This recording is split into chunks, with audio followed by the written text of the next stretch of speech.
तो स्टूडेंट्स, आज हम चैप्टर 7 में पढ़ने वाले हैं living and non living things के बारे में। You know students, the environment around us includes both living and non-living things. हमारा जो environment है दो चीजों से बना हुआ है, एक living things और दूसरा non-living things. उनमें से कुछ नेचुरल है तो कुछ मैन मेड है। लेकिन सवाल ये उठता है कि क्या सारे नेचुरल थिंग्स लिविंग होते हैं? नहीं, जितने भी लिविंग थिंग्स होते हैं वो नेचुरल होते हैं, ठीक है ना? और जितने भी नॉन लिविंग थिंग्स होते हैं वो मैन-मेड भी हो सकते हैं और नेचुरल भी हो सकते हैं। But today will try to identify the living things by their characteristics. It means कि उनके कैरेक्टर क्या क्या है, उनके फीचर्स क्या है, features of living things, features of living things, characteristics of living things. इसमें हम पहचानेंगे कि लिविंग थिंग्स क्या क्या करते हैं। Living things eat food. To survive living things need to eat food. They had a breathing system, respiratory system. They grow, they exercise, they reproduce, they move, they respond to stimuli. They have a lifespan and they are made of cells. They are made up of cells. So these are the features of living things. One by one, we'll try to explain all the features, all the characteristics of living things. So firstly, we'll discuss about living things eat food. You know students, all living things need to eat food because if they have to perform different tasks, they have to do many tasks, and for that they require energy, and the energy that they utilize to do some work get from the food they eat. So I would like to discuss some points here. Nutrition. What is nutrition? Nutrition है क्या? तो nutrition एक process है जिसके जरिए हमारा body जो है फूड से एनर्जी प्राप्त करता है और उस एनर्जी को पूरे शरीर में थ्रू ब्लड सेल्स, ब्लड के जरिए पूरे शरीर में पहुंचाता है ताकि हमारा बॉडी प्रॉपर्ली काम कर सके। फोटोसिंथेसिस क्या है? तो फोटोसिंथेसिस एक ऐसा प्रोसेस है जिसके जरिए CO2 plus sunlight plus water और प्लस मिनरल्स, इनके जरिए प्लांट्स जो है अपना भोजन प्रिपेयर करते हैं, ग्लूकोज प्लस ऑक्सीजन रिलीज करते हैं। तो CO2 कहां से मिलता है उनको? CO2 मिलता है कहां से? तो CO2 मिलता है उनको उनके प्लांट्स का एक पार्ट है लीव्स जिनमें स्टोमेटा होता है, वो एनवायरनमेंट से CO2 एब्जॉर्ब करता है। सनलाइट क्लोरोफिल प्रेजेंट होता है, वो एब्जॉर्ब करता है। वाटर और मिनरल्स रूट के जरिए स्वाइप से मिलता है। तब जाके केमिकल रिएक्शन होता है, ग्लूकोज जो कि फूड बनता है और O2 ऑक्सीजन रिलीज करते हैं वो लोग।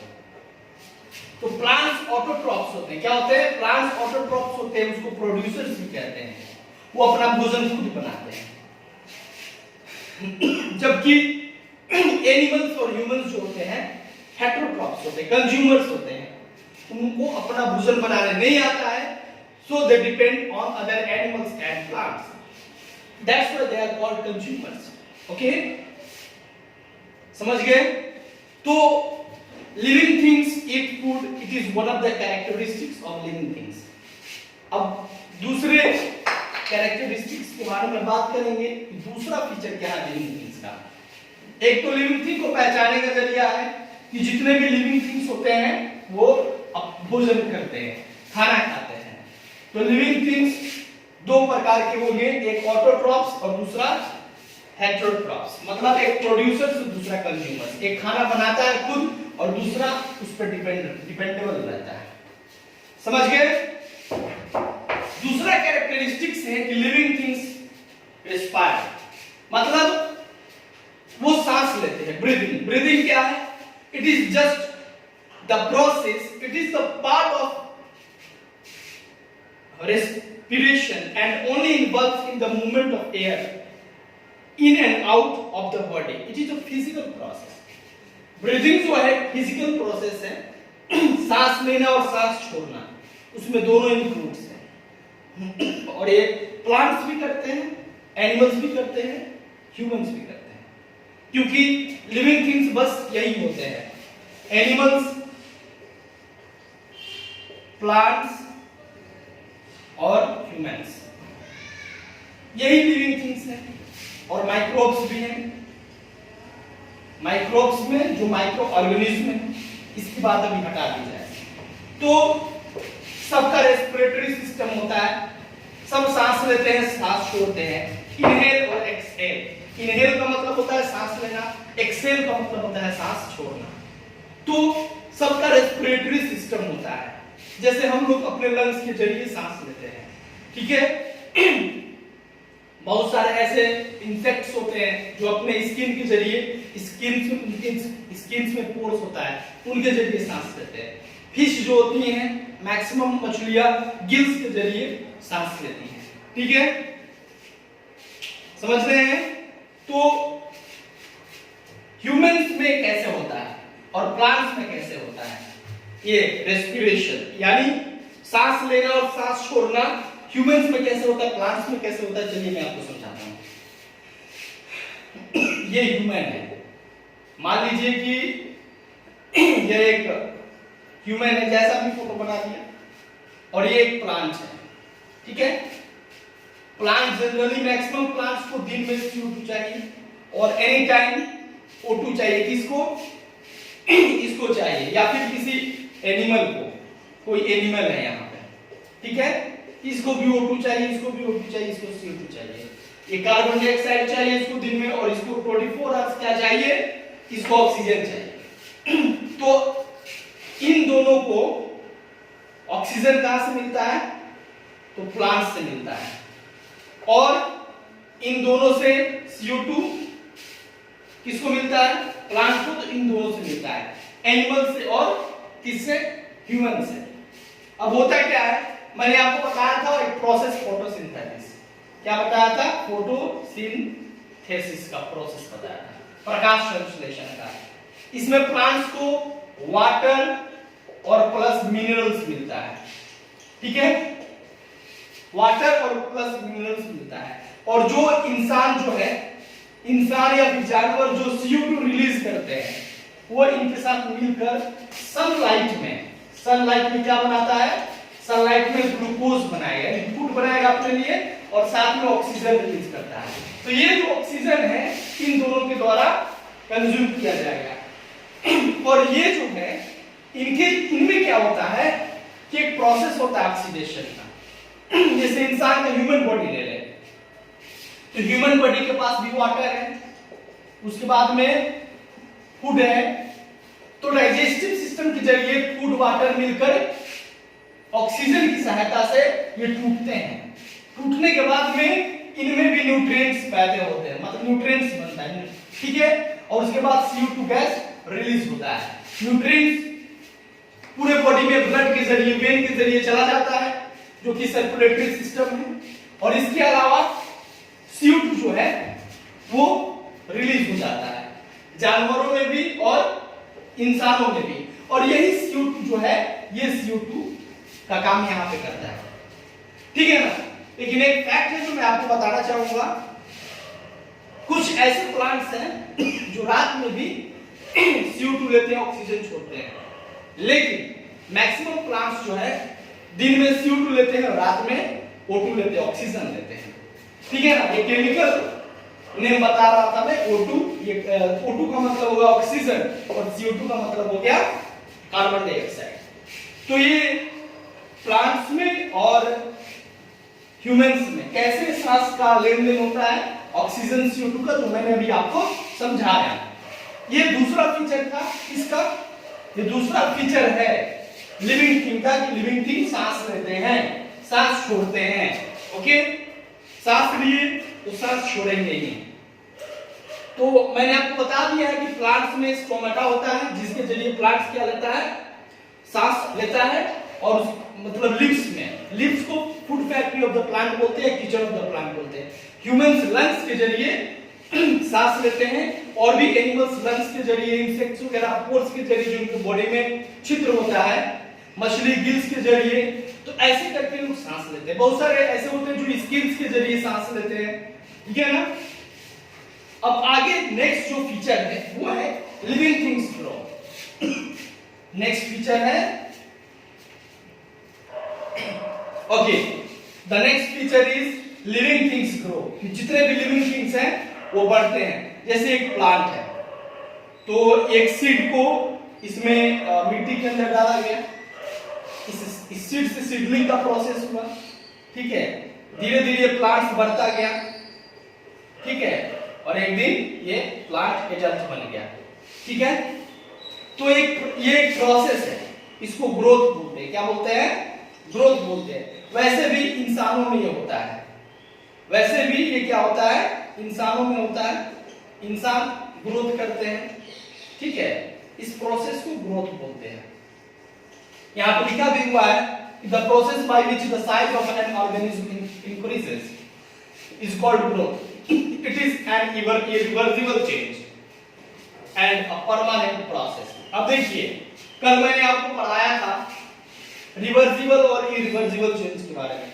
यानी आइस को हमने वाटर बना दिया, क्या करके?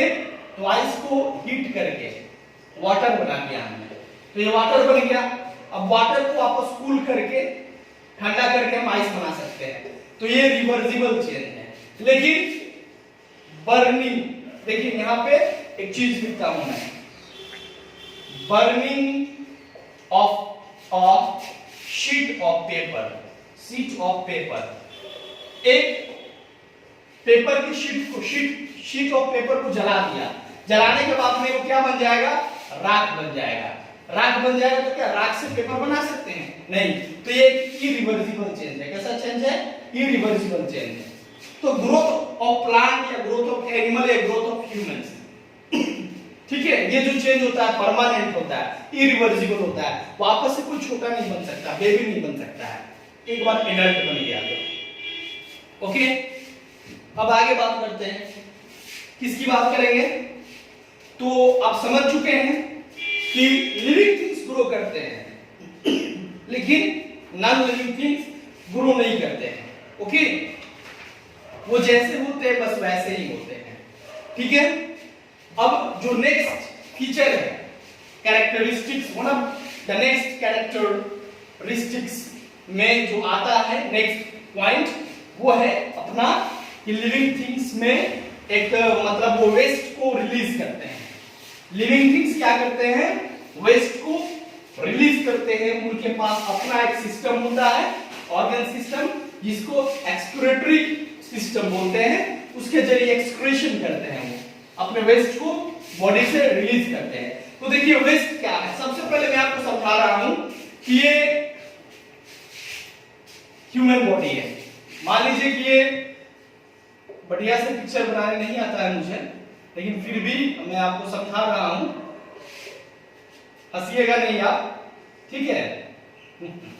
ओके, ये मान लीजिए एक व्यक्ति का एक फेस है, ठीक है। फेस के बाद में ये बॉडी है, ठीक है, समझ रहे हैं। तो ये माउथ से खाना खाएगा, खाना खाने के बाद में फूड पाइप के जरिए ये खाना जो आएगा इसके स्टोमक में आएगा। स्टोमक में आने के बाद में क्या प्रोसेस होता है डाइजेस्टिव सिस्टम के द्वारा, मैं आपको बता रहा हूं, समझिए इस बात को। Excretion is the process of getting right of western material from the body, यानी बॉडी से वेस्ट मटेरियल को बाहर करने का जो प्रोसेस होता है उसी को एक्सक्रीशन बोलते हैं। एक्सक्रीटरी सिस्टम के जरिए ये होता है।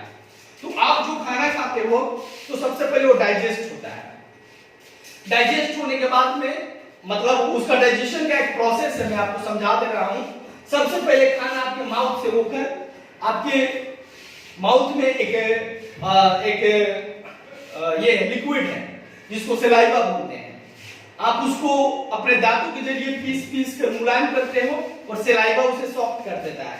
उसके बाद वो फूड पाइप के जरिए आपके स्टोमक में आता है। स्टोमक में आने के बाद में वो क्या जाता है, तो स्मॉल इंटेस्टाइन में जाता है, जहां पे क्या होता है, वहां से न्यूट्रिशन को बाहर खींच लिया जाता है। फिर जो वेस्ट बचता है वो लार्ज इंटेस्टाइन में जाता है और फिर एनस के जरिए बाहर आ जाता है। ठीक है, तो ये एक प्रोसेस है सॉलिड वेस्ट को बाहर निकालने का। फिर टॉयलेट करना, स्वीटिंग करना, ये सब क्या है, ये सब जो पानी है, पानी वाला वेस्ट है, उसको हम लोग अपने बॉडी से इस प्रकार से बाहर निकालते हैं। तो प्लांट्स में भी ऐसा होता है, एनिमल्स में भी ऐसा होता है, इंसेक्ट्स में भी, यानी जो लिविंग थिंग्स है वो अपने वेस्ट को बाहर निकालते हैं। ठीक है, इस बात को आपको समझना पड़ेगा। अब देखिए, वाटर वेपर के जरिए भी प्लांट्स अपने वाटर वाले वेस्ट को बाहर निकालते हैं। सनलाइट जब पड़ता है तो उसको बोलते हैं ट्रांसपिरेशन बोलते हैं। क्या बोलते हैं? ट्रांसपिरेशन बोलते हैं। ट्रांसपिरेशन एक ऐसा प्रोसेस है जिसके जरिए जब सनलाइट मिलता है, प्लांट को हीट होता है, तो उसके लिम्स से क्या निकलता है, वाटर वेपर निकलता है। समझ रहे हैं ना, वहां से वाटर निकलता है। अब चलिए, अब आगे जो प्रोसेस है उसको पढ़ते हैं। Living things reproduce. अब जितने भी लिविंग थिंग्स होते हैं वो रिप्रोड्यूस करते हैं। ठीक है ना। रिप्रोडक्शन क्या होता है? तो reproduction is the process of producing more of one's own kind, यानी अपने ही जैसा सेम काइंड का एक बेबी प्लांट या बेबी एनिमल को प्रोड्यूस करना ही रिप्रोडक्शन कहलाता है। और रिप्रोडक्शन जो है मेंटेन करता है continuity of life on the earth. अगर मान लीजिए ये प्लांट है और इसका एक बेबी प्लांट अगर नहीं होता तो प्लांट का जो एक कंटिन्यूटी है कैसे मेंटेन होता है? तो प्लांट में भी क्या होता है, रिप्रोडक्शन होता है। ठीक है, नेचुरल तरीके से, मैनमेड तरीके से, और इंसानों में, जानवरों में भी रिप्रोडक्शन होता है। ठीक है, इसलिए आपके घर में फैमिली मेंबर्स बढ़ते हैं तो रिप्रोडक्शन की वजह से, आपके आसपास प्लांट्स बढ़ते हैं, एनिमल्स बढ़ते हैं तो रिप्रोडक्शन की वजह से। क्योंकि जो इंसान होते हैं, जानवर होते हैं, पेड़ पौधे होते हैं, उनका एक लाइफ स्पेन होता है। ठीक है, उस लाइफ स्पेन के जरिए उतने ही दिन वो जीते हैं। जैसे उस लाइफ स्पेन के बारे में हम आगे पढ़ेंगे और मैं आपको बताऊंगा जैसे कि किस एनिमल का, किस और इंसान का, प्लांट का कितना लाइफ होता है, और उतने लाइफ में वो मर जाते हैं। तो अगर सारे प्लांट्स, एनिमल्स, ह्यूमंस मर जाएंगे तो फिर यहाँ रहेगा कौन? अर्थ पे ये कंटिन्यूटी नहीं बनी रहेगी। तो अर्थ पे इस कंटिन्यूटी को मेंटेन करने के लिए रिप्रोडक्शन होता है। ठीक है, चलिए अब एक और फीचर है लिविंग थिंग्स का, वो है कि लिविंग थिंग्स मूव करते हैं। क्या करते हैं? लिविंग थिंग्स मूव करते हैं। यानी लिविंग थिंग्स के पास एबिलिटी होता है मूव करने का, और उनका जो मूवमेंट होता है, एक लिविंग थिंग्स ए प्लेस से बी प्लेस तक मूव कर सकता है। तो ये जो डिस्प्लेसमेंट होता है इसी को बोलते हैं लोकोमोशन। क्या बोलते हैं? इस प्रोसेस को बोलते हैं लोकोमोशन। यानी the movement of animals from one place to another is termed as locomotion. देखिए, मोशन एक जैसे मूव करना, प्लांट्स में भी मूवमेंट्स होता है क्योंकि उसके जो रूट्स है नीचे की तरफ भागते जाते हैं, उसके ब्रांच फैलते जाते हैं। ठीक है ना। तो उसके जो प्लांट्स की ब्रांच है उनका साइज बदल रहा है, ग्रोथ हो रहा है, लेकिन जो रूट्स हैं वो अपना स्थान और आगे तक ले जा रहे हैं, तो उनमें भी मूवमेंट होता है। लेकिन लोकोमोशन जो है जानवर करते हैं, इंसान करते हैं, एक प्लेस से दूसरे प्लेस तक जाते हैं, उनको क्या बोलते हैं? लोकोमोशन बोलते हैं। कहता है living things have the ability to move. मैंने आपको बताया all animals can move from a place to another place. जितने भी सारे एनिमल्स होते हैं, इंसान होते हैं, एक जगह से दूसरी जगह जा सकते हैं। इवन प्लांट्स तो पहले फिक्स होते हैं सॉइल में, लेकिन उनको भी मूवमेंट करते हैं। किसे? आपने कभी टच मी नॉट प्लांट देखा होगा, उसको टच कीजिएगा तो फिर वो क्या हो जाएगा? मुरझा जाएगा। उसी को बोलते हैं टच मी नॉट प्लांट। ठीक है ना। लेकिन ये it's another kind of feature, I will tell you later. ठीक है, लेकिन ये भी एक प्रकार का मूवमेंट है। क्या है? ये भी एक प्रकार का मूवमेंट है। Living things need no external force to move from one place to another place. Living things को एक जगह से दूसरी जगह जाने के लिए एक्सटर्नल फोर्स की जरूरत नहीं होती है। Okay, On other hand, non-living things do not move on their own kind. They require an external force to move. जो living things होते हैं वो उनको external force नहीं चाहिए एक जगह से दूसरी जगह जाने के लिए। लेकिन अगर ये डस्टर है, इसको यहाँ से यहाँ ले जाएंगे तो इसको external force मैं अप्लाई कर रहा हूँ जो इसको उठाकर यहाँ से यहाँ तक करता हूँ। तो living things को एक जगह से दूसरी जगह जाने के लिए external force की जरूरत नहीं होती है, लेकिन non-living things को एक जगह से दूसरी जगह जाने के लिए external force की जरूरत होती है। तो ये एक फीचर है कि लिविंग थिंग्स मूव करते हैं। अब चलिए, अब मैं बात कर रहा था रेस्पॉन्ड टू स्टिमुली, इसका मतलब क्या होता है? चलिए मैं आपको समझा देता हूं इसका भी मतलब। लिविंग थिंग्स के पास एबिलिटी होता है, ठीक है, मूव करने का। ये जो आपका ये वाला टॉपिक नहीं है, ये पिछला टॉपिक है, इस पे ध्यान आपको नहीं देना है, बस इस टॉपिक को देखना है। Living things respond to stimuli. Living things react करते हैं और रिस्पॉन्ड करते हैं, ठीक है, जो भी चेंजेस होता है उनके सराउंडिंग्स में, ठीक है, तो इसी को बोलते हैं रिस्पॉन्स टू स्टिमुली। चलिए, your hand reacts when it touch a hot object. जैसे ही आपका हाथ एक गर्म ऑब्जेक्ट पे पड़ता है, आप जल्दी से हटा लेते हो, आप खुद नहीं हटाते हो, लेकिन ऑटोमेटिक आपका ब्रेन आपको कहता है कि हाथ हटाओ, ठीक है ना? तो ये एक प्रकार का, इसको बोलते हैं रिस्पॉन्ड टू स्टिमुली। या फिर अगर अचानक से आपके आंख के सामने कुछ उड़े या फिर लाइट पड़े तो आप अचानक से अपने आप को क्या करते हो, प्रोटेक्ट करने के लिए पलकों को क्या करते हो, झुका देते हो। तो ये जो प्रोसेस है, ये जो फीचर है, इसी को बोलते हैं रिस्पॉन्ड टू स्टिमुली, ठीक है ना? समझ रहे हो? तो ये खुद ब खुद इंसान कर लेता है, या जानवर कर लेते हैं, या प्लांट्स कर लेते हैं, आपको करना नहीं पड़ता है, इसमें आपको खुद से नहीं करना पड़ता है, ऑटोमेटिक ये हो जाता है, ठीक है ना? प्लांट्स में भी ऐसा होता है, the stem of plants bend towards the sunlight. आपने सनफ्लावर का नाम सुना होगा, सनफ्लावर, ऐसा कहा जाता है कि सूरज जिस डायरेक्शन में सूरज होगा, ये उस फूल उसी डायरेक्शन में घूमता रहता है, इसलिए इसको सूरजमुखी बोलते हैं। क्या बोलते हैं? सूरजमुखी। यानी सनफ्लावर का होता है सूरजमुखी की तरफ हमेशा रहता है, और जो स्टेम रहता है प्लांट का, वो किसके तरफ झुकता है? सूरज की तरफ ही झुकता है। इस प्रोसेस को क्या बोलते हैं? फोटोट्रोपिज्म। क्या बोलते हैं? फोटोट्रोपिज्म बोलते हैं। And roots of plants grow towards the earth, और जो रूट होता है प्लांट्स का, वो अर्थ की तरफ जाता है, बस एरियल प्लांट्स को छोड़ के, मैंग्रोव प्लांट्स को छोड़ के।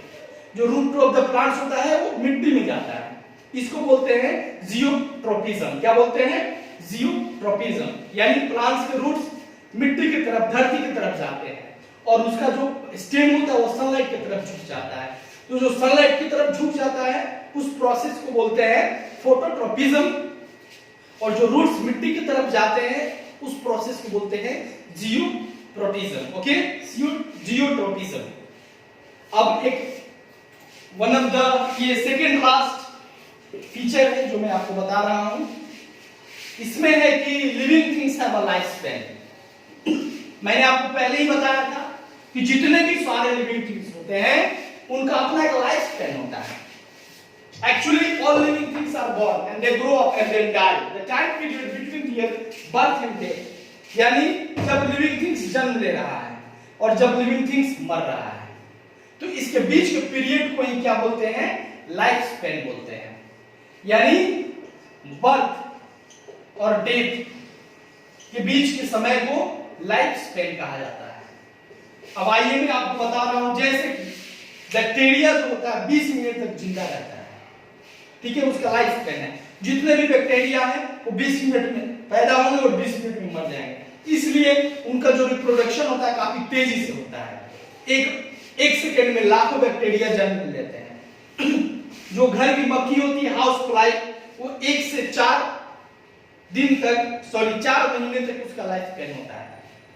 चूहे का जो लाइफ स्पैन होता है 2 से 3 साल तक का होता है। गिलहरी का लाइफ स्पैन 8 से 9 इयर्स तक होता है। कुत्ते का लाइफ स्पैन जो होता है, लाइफ स्पैन वो 12 to 14 इयर्स होता है। लायन का लाइफ स्पैन 20 से 25 इयर्स होता है। ह्यूमन बीइंग 60 से 80 साल तक, यानी जो इंसान होते हैं 60 से 80 इयर्स तक जी पाते हैं, ठीक है, समझ रहे हैं? यानी अपने जन्म से 60 या फिर 80, मिनिमम 60 मैक्सिमम 80। बीच में कोई प्रॉब्लम होगी तो इंसान बीमारी की वजह से मर सकता है, लेकिन वैसे अगर हेल्दी फिट है तो 60 या 80 इयर्स तक वो जिएगा। एलिफेंट का जो होता है 70 to 90 होता है, जबकि टॉर्टोइज का होता है 120 to 150 इयर्स होता है।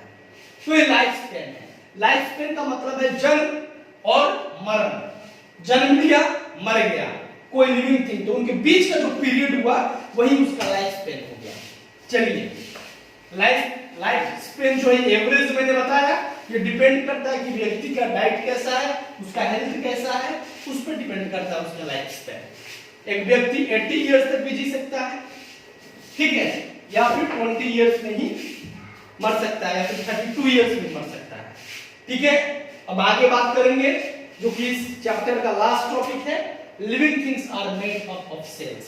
अब देखिए, सेल्स जो होते हैं, सेल्स जो होता है smallest structural and functional unit होता है लाइफ का, यानी किसी भी लिविंग थिंग्स का सेल्स जो होते हैं ये बेसिक यूनिट होते हैं।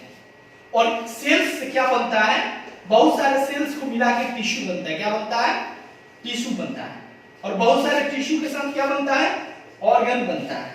और बहुत सारे ऑर्गन्स को मिला के ऑर्गन सिस्टम बनता है। और बहुत सारे ऑर्गन सिस्टम को मिला के ह्यूमन बॉडी बनता है, या फिर प्लांट का बॉडी बनता है, एनिमल का बॉडी बनता है। अब तो दो प्रकार के लिविंग थिंग्स होते हैं, एक मल्टी सेलुलर, एक यूनिसेलुलर। यूनिसेलुलर में मतलब होता है बस उनमें एक सेल हो, जैसे अमीबा जो होता है वो एक सेल का बना होता है। और लेकिन हम इंसान, जानवर जो होते हैं मल्टी सेलुलर होते हैं। हम लोग के शरीर में बहुत ज्यादा सेल्स होते हैं, ठीक है ना। तो आपके बुक में कुछ दिया गया है पेज नंबर 83 पे और पेज नंबर 82 पे। पेज नंबर 82 पे दिया गया है लाइफ स्पैन के बारे में, और पेज नंबर 83 पे दिया गया है differences between plants and animals and living things and living things and non living things. इसको आपको कंप्लीट करना है, इसको याद करना है और इसको व्हाट्सएप में आपको भेजना है, और साथ ही इसकी बुक वर्क को भी कंप्लीट करना है। मैं बार बार आपसे रिपीट कर रहा हूँ। मिलते हैं अगले वीडियो में, जहां पे हम अपने सराउंडिंग्स के बारे में डिस्कस करेंगे चैप्टर 8 में। Thank you very much.